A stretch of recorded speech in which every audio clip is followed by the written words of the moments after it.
1975 June 22 ഭാരതത്തെ മുഴുവൻ പിടിച്ചു കുലുക്കിയ ഒരു സംഭവമുണ്ടായി. അന്നാണ് അലഹബാദ് ഹൈക്കോടതി അന്നത്തെ പ്രധാനമന്ത്രി ഇന്ദിരാഗാന്ധിയുടെ തെരഞ്ഞെടുപ്പ് അസാധുവാക്കിക്കൊണ്ടുള്ള വിധിയുണ്ടായത്. വിധിയുടെ സാരം വ്യക്തമാണ്. അഴിമതി നടത്തിയതിന് അവർ ലോക്സഭാംഗമായിരിക്കാൻ അയോഗ്യയാണ് എന്നുള്ളതാണ് പ്രധാനമായിട്ടുള്ള വിധി. അപ്പോൾ സ്വാഭാവികമായിട്ടും പ്രധാനമന്ത്രി സ്ഥാനവും രാജിവെക്കണം. ഇതിന് സ്റ്റേ ചെയ്യാനായിട്ട് അവർ പെറ്റീഷൻ കൊടുത്തു. അതിന് ഒരു സ്റ്റേ കൊടുത്തു. പക്ഷേ സ്റ്റേ കൊടുത്ത് അപ്പീൽ കൊടുക്കാനാണ്. പക്ഷേ അപ്പീൽ കൊടുക്കുന്നതിന് പകരം അവരുടെ സ്വാധീനം വർദ്ധിപ്പിക്കാനായിട്ട് അവിഹിതമായ തന്ത്രങ്ങളും കുതന്ത്രങ്ങളും ഉപയോഗിക്കാൻ ശ്രമിച്ചു. ആ ഘട്ടത്തിലാണ് ലോക്നായക് ജയപ്രകാശ് നാരായണൻ്റെ നേതൃത്വത്തിൽ എല്ലാ പ്രതിപക്ഷ പാർട്ടികളെയും, കോൺഗ്രസിനോടൊപ്പം നിൽക്കുന്ന CPI തുടങ്ങിയ ചില ചെറിയ പാർട്ടികൾ ഒഴികെ ബാക്കി പ്രമുഖ രാഷ്ട്രീയ ജനാധിപത്യ പാർട്ടികളെല്ലാം യോജിപ്പിച്ചുകൊണ്ട് ഒരു സമഗ്ര വിപ്ലവം രാജ്യത്ത് ആവശ്യമായിരിക്കുന്നു എന്ന നിലയിലുള്ള പ്രചരണം നടക്കുകയുണ്ടായി. സാംസ്കാരിക രംഗത്തും രാഷ്ട്രീയ രംഗത്തും നേതൃത്വം വഹിക്കുന്ന ആളുകളെ ബന്ധപ്പെടാൻ ചുമതലപ്പെടുത്തിയിരുന്നതനുസരിച്ച് ഞാൻ ആദ്യമായി ശ്രമിച്ചത് കേരളത്തിലെ അന്നത്തെ പ്രധാന പ്രതിപക്ഷമായ മാർക്സിസ്റ്റ് കമ്മ്യൂണിസ്റ്റ് പാർട്ടിയുടെ നേതാവ് സഖാവ് EM ശങ്കരൻ നമ്പൂതിരിപ്പാടിനെ കാണുക എന്നുള്ളതായിരുന്നു. അതിനുവേണ്ടി എങ്ങനെ കാണാൻ സാധിക്കും എന്നറിയാൻ മലമ്പുഴ MLA V കൃഷ്ണദാസിനെ കണ്ടു. അദ്ദേഹം പറഞ്ഞു, ഞാൻ അതിനുള്ള വ്യവസ്ഥ ചെയ്യാം. ജൂലൈ 30-ന് ജൂലൈ 30-ന് 1975 ജൂലൈ 30-ന് അദ്ദേഹത്തെ കാണാൻ വ്യവസ്ഥ ചെയ്യാം. തിരുവനന്തപുരത്ത് MLA ഹോസ്റ്റലിൽ അദ്ദേഹത്തിൻ്റെ മുറിയിൽ 25-ാം നമ്പർ മുറിയിൽ ചെന്നാൽ കാണാൻ സാധിക്കും എന്ന് കൃഷ്ണദാസ് പറഞ്ഞതനുസരിച്ച് ഞാൻ ആ ദിവസം നിശ്ചിത സമയത്ത് തന്നെ തിരുവനന്തപുരത്ത് MLA ഹോസ്റ്റലിൽ 25-ാം നമ്പർ മുറിയിലെത്തി.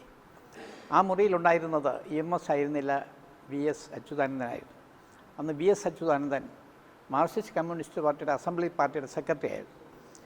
അദ്ദേഹം പറഞ്ഞു, EMSനെ കാണാൻ പറ്റില്ല, കാരണം നിങ്ങളെ പോലീസ് അന്വേഷിക്കുന്നുണ്ട്, അതുകൊണ്ട് അങ്ങനെയുള്ളവരെ കാണില്ല എന്നാണ് EMS തീരുമാനിച്ചിട്ടുള്ളത് എന്ന് പറഞ്ഞു.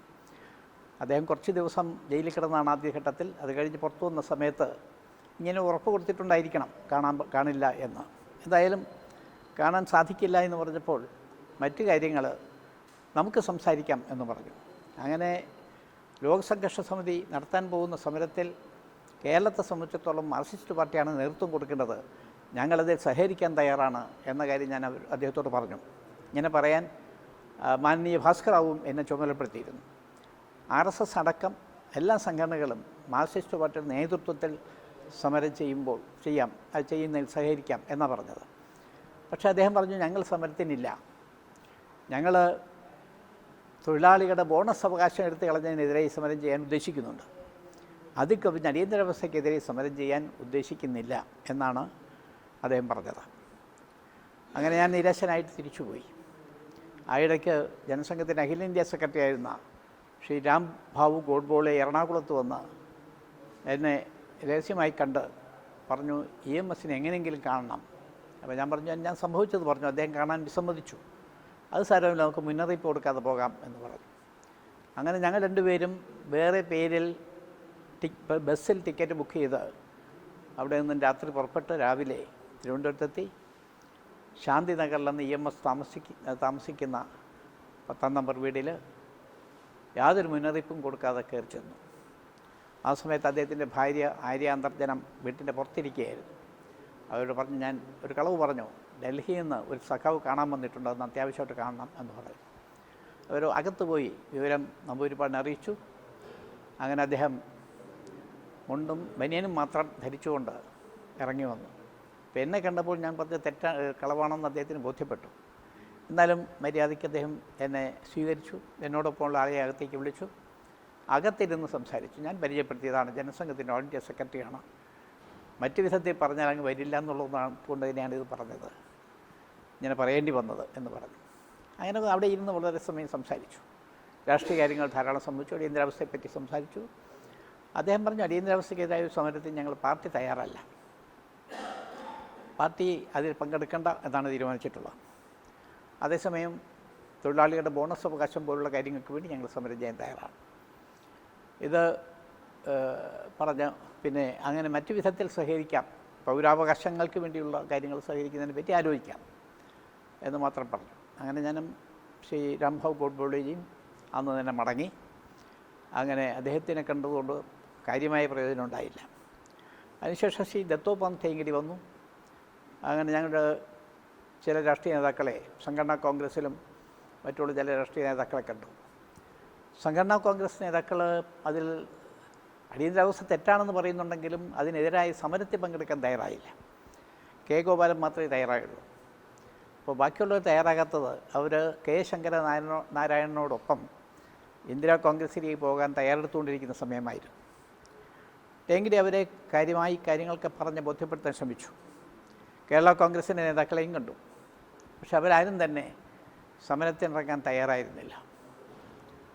അതിനുശേഷം ഞാൻ സ്വന്തം നിലയിൽ ഈ രാജ്യത്ത് എഴുത്തുകാർ, പത്രാധിപന്മാർ, സാഹിത്യകാരന്മാർ അങ്ങനെയുള്ളവരെ കാണാൻ ശ്രമിച്ചു. അതിൽ അക്കാലത്തെ പ്രശസ്ത ചിന്തകനായ ശ്രീ എം ഗോവിന്ദൻ, വൈലോപ്പള്ളി ശ്രീധരമേനോൻ തുടങ്ങിയ ആളുകളെല്ലാം അവരിതിന് അടിയന്തരാവസ്ഥയെ എതിർക്കുന്നവരാണ്, പരോക്ഷമായിട്ട് അത് എഴുതാൻ തയ്യാറാണ് എന്നും പറയുകയുണ്ടായി.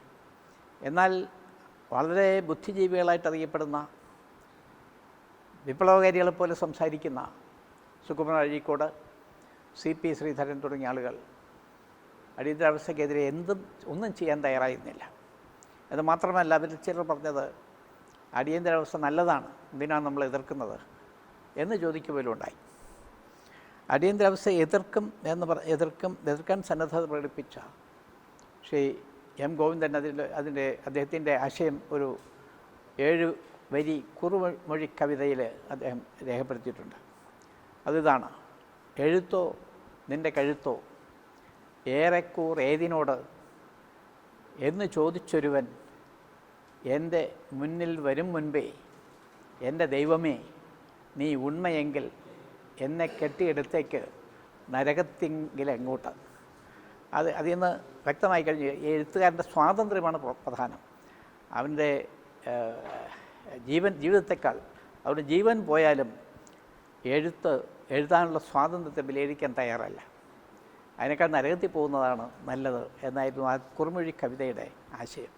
ഇതേ രീതിയിൽ പരോക്ഷമായിട്ട് ചിലരൊക്കെ എഴുതാൻ തയ്യാറായി. പക്ഷേ ഭൂരിപക്ഷം ആളുകളും, പ്രത്യേകിച്ചും നമ്മുടെ രാജ്യത്ത് ധാരാളം വിപ്ലവങ്ങളൊക്കെ നടത്തുന്നു എന്ന് അവകാശപ്പെടുന്ന നക്സലൈറ്റുകൾ, ആ സമയത്ത് അവരുടെ പതിവ് ശൈലിയിലൊരു അക്രമം പേരാമ്പ്രയിൽ കായണ്ണ പോലീസ് സ്റ്റേഷൻ ആക്രമണത്തിൽ നടത്തുകയുണ്ടായി.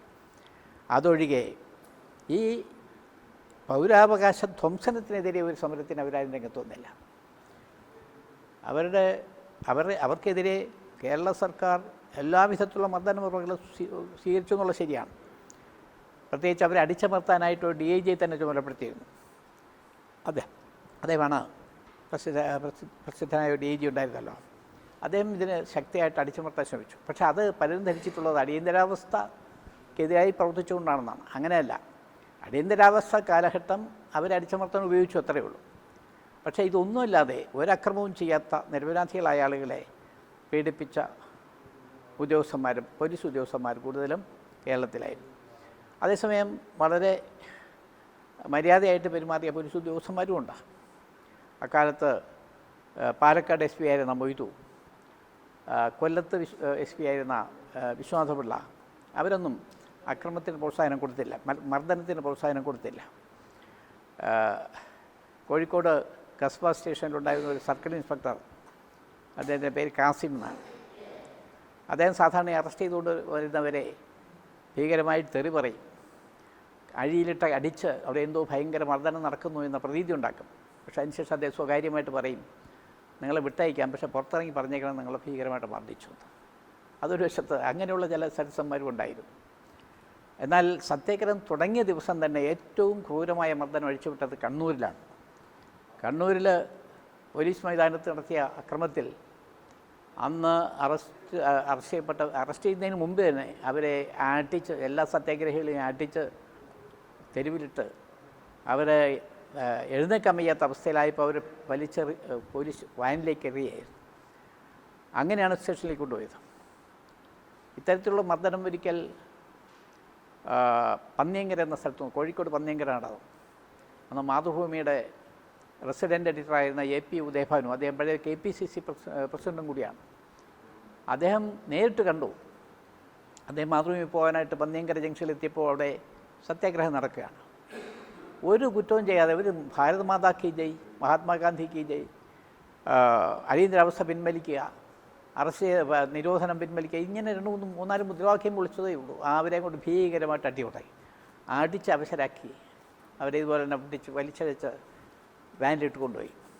ഇത് എ പി ഉദയഭാനു മാതൃഭൂമി ഓഫീസിൽ വന്നിട്ട് അദ്ദേഹത്തിൻ്റെ സഹപ്രവർത്തകരോട് പറഞ്ഞു, ഫാസിസം ഞാനിന്ന് കണ്ടു, ഇവിടെ ഫാസിസ്റ്റുകളെ എങ്ങനെയാണ് ഡെമോക്രാറ്റ്സ് കൈകാര്യം ചെയ്യുന്നതെന്ന് ഞാനിന്ന് കണ്ടു. അന്നത്തെ തമാശയായിട്ട് പറയണ്ടായി. കാരണം ഈ ഫാസിസ്റ്റുകളാണല്ലോ ഈ തരത്തിൽ മർദ്ദനം നടത്തുക. ഇവിടെ മറിച്ചാണ് ഈ ഗവൺമെൻറ്റിൻ്റെ പ്രചരണം RSS ഫാസിസ്റ്റുകളെന്നാണ്. പക്ഷേ RSSകാർ ഒരു കുറ്റവും ചെയ്യാതെ അവരുടെ സാധാരണ പൗരാവകാശം ഉപയോഗിച്ച് റോഡിൽ സത്യാഗ്രഹം നടത്തിയപ്പോൾ അവരെ ഭീകരമായി മർദ്ദിച്ച് വലിച്ചഴച്ച് പോലീസ് വാനിലേക്ക് എറിയുകയായിരുന്നു. ഇത് നേരിൽ കണ്ട ഒരു ഗാന്ധിയനായ കോൺഗ്രസ് നേതാവായ ഒരാൾ തന്നെ സത്യം തുറന്നു പറഞ്ഞു, ഇതാണ് ഫാസിസം എന്ന് പറയുന്നത്.